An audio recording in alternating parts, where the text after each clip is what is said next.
Hi guys, welcome back in my channel. In this video, I'm going to plant some potato.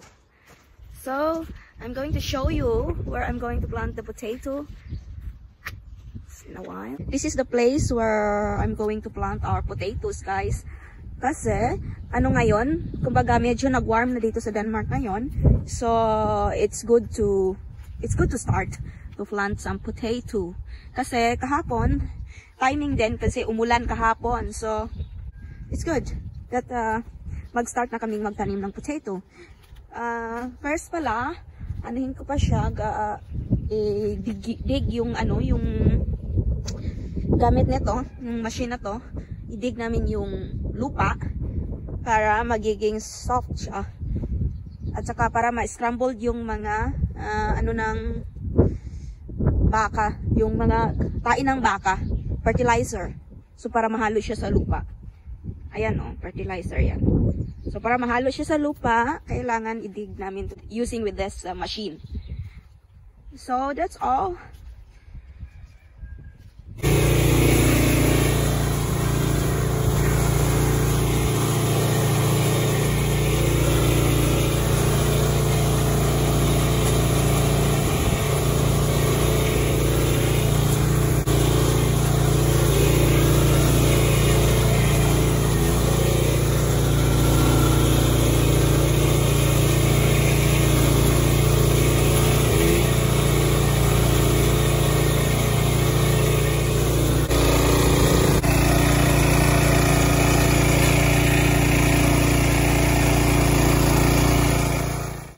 Guys, tapos ng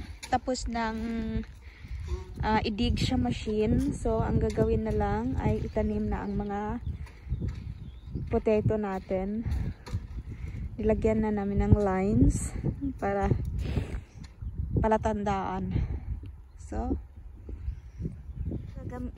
ito yung gagamitin namin pang tanim na potato. Tsaka ito.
Tapos na lahat, takpan na lang, lagyan ng